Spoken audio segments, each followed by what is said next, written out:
Hello दोस्तों, स्वागत है आपका अपने YouTube चैनल गोयल मैट्रिक्स पर। चैनल पर पहली बार आए हैं, सब्सक्राइब कर लीजिएगा। साथ ही बेल आइकन को प्रेस जरूर करिएगा, जिससे नोटिफिकेशन आपके पास समय से पहुंच जाए। तो आज की जो वीडियो है इसमें बात करेंगे DSSB TGT मैथ्स एग्जाम को लेकर, यानी कि आपसे सबसे ज्यादा ग्रेजुएशन के क्वेश्चन पूछे जाएंगे या इसमें 11th-12th का भी इसमें पोर्शन आ सकता है, क्योंकि आप लोग बहुत ज्यादा कंफ्यूज हो गए हैं। अभी आपको पता है PGT का एग्जाम हुआ था और PGT के एग्जाम में आप देखेंगे DSSB PGT का जो एग्जाम हुआ था उसमें आप देखेंगे कि जो ज्यादातर क्वेश्चंस आपके 11th-12th लेवल के ही पूछे गए थे, यानी कि 50% लगभग आपको 11th-12th का देखने के लिए मिला था।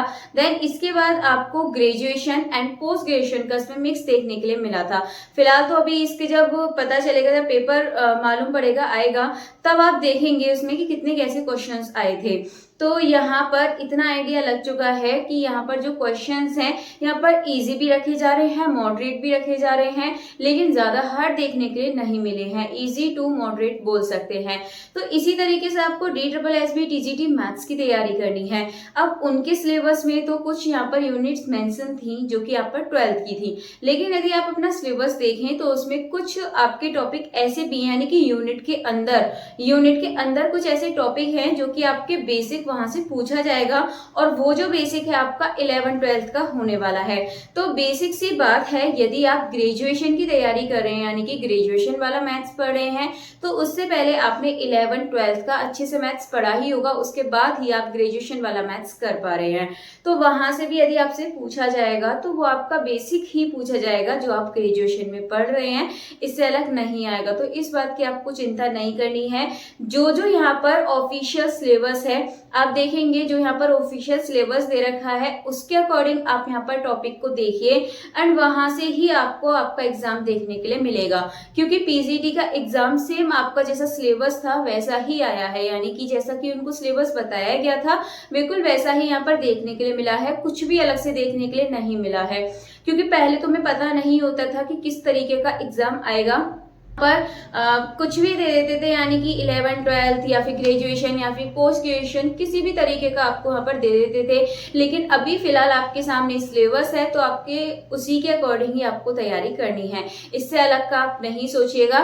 और जो आपके यहाँ पर ऑफिशियल सिलेबस है उसके अंदर जो यूनिट मेंशन है आप देखेंगे, यूनिट के अंदर के टॉपिक में कुछ कुछ ऐसे भी टॉपिक हैं जो आपके 11th-12th के भी हैं।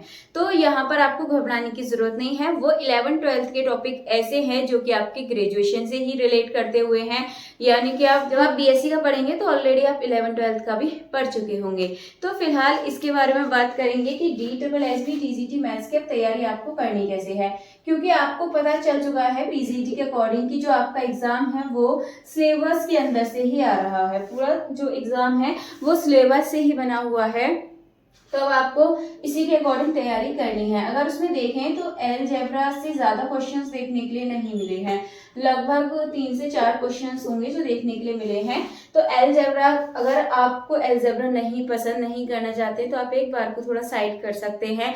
लेकिन जो मैंने 7 यूनिट्स आपको बताई थी उसमें हो सकता है शायद अलजेब्रा भी हो, तो आप अलजेब्रा से अलग आप करिएगा जरूर। जो मैंने 7 यूनिट्स आपको बताई हैं उनको आपको जरूर देखना है, क्योंकि ज्यादा से ज्यादा क्वेश्चन आपको वहीं से पूछे जाएंगे। और फिलहाल जो मैं आपके लिए जो नोट्स तैयार कर रही हूँ वो आपको देखने के लिए मिलेगा कि वो सभी जो नोट्स हैं वो आपके ऑफिशियल सिलेबस के अकॉर्डिंग ही है। उसमें थोड़ा बहुत 11th-12th का भी मिक्स हो सकता है, लेकिन जो सभी नोट्स यहाँ पर बनेंगे, जो सारी यूनिट्स हैं उनसे जो नोट्स बनेंगे आप उसमें देखेंगे कि आपको बिल्कुल सेम आपके सिलेबस के अकॉर्डिंग ही देखने के लिए मिलेगा। क्योंकि यहाँ मैं ऐसे नहीं बना रही, इसके जो नोट्स हैं उन्हें तैयार करने के लिए यहाँ पहले यूनिट के हर टॉपिक को निकाला गया है, देन हर टॉपिक से ग्रेजुएशन का लिया गया है। आपको करना इतना है, तैयारी को अपना अच्छी तरीके से करना है, सिलेबस के अकॉर्डिंग पूरी तैयारी करिए। जो नोट्स हैं भी रेडी हो रहे हैं, मैंने आपको पहले ही टाइम बताया था, लगभग 10-15 दिन का टाइम लग जाएगा बनाने के लिए, और वो तैयार हो रहे हैं। तो आप ज्यादा चिंता मत करिए, और हो सकता है मैं उसमें कुछ ऐसी यूनिट को स्किप कर सकती हूँ जो ज्यादा इंपॉर्टेंट नहीं है। जो इम्पोर्टेंट है, जो आपके एग्जाम में क्वेश्चन पूछे जा सकते हैं, उनसे ही रिलेटेड मैं यहाँ पर नोट्स बना रही हूँ। लेकिन आपको एक काम करना है, जो वो नोट्स हैं उनको आपको डीपली पढ़ना है, क्योंकि ज़्यादा उसमें लेंथी आपको नहीं मिलेगा। जो जो पॉइंट लिखे हुए हैं वो मेन है और आपको उनको बहुत अच्छे से पढ़ना होगा। साथ ही जो मैं क्वेश्चंस उसमें ऐड कर रही हूँ, इनकी 50-50 क्वेश्चंस हर यूनिट में जो ऐड कर रही हूँ, तो आप देखेंगे लगभग आपको 500 क्वेश्चंस तो आपको उसमें ही देखने के लिए मिल जाएंगे। तो आप वहां पर उनको करिएगा ज़रूर, उससे आपकी प्रैक्टिस हो जाएगी एंड आपको उनका आंसर भी मिल जाएगा। एंड उसमें आप देखेंगे 11-12 के भी बेसिक क्वेश्चंस मिलेंगे, तो वो आपके ग्रेजुएशन से रिलेट करते ही मिलेंगे। तो इस बात की आपको टेंशन नहीं लेनी है, आपको बस अपनी तैयारी को अच्छे से करना है। रियल एनालिसिस को आप जरूर करिएगा, रियल एनालिसिस से ज्यादा क्वेश्चंस आपसे पूछे जाते हैं। चलिए फिलहाल आपके लिए अब इतनी ही इन्फॉर्मेशन थी, बाकी मिलते हैं हमारी नेक्स्ट वीडियो में आगे की इन्फॉर्मेशन के साथ। तब तक के लिए आप ज्यादा से ज्यादा वीडियो को लाइक कमेंट शेयर कर दीजिएगा।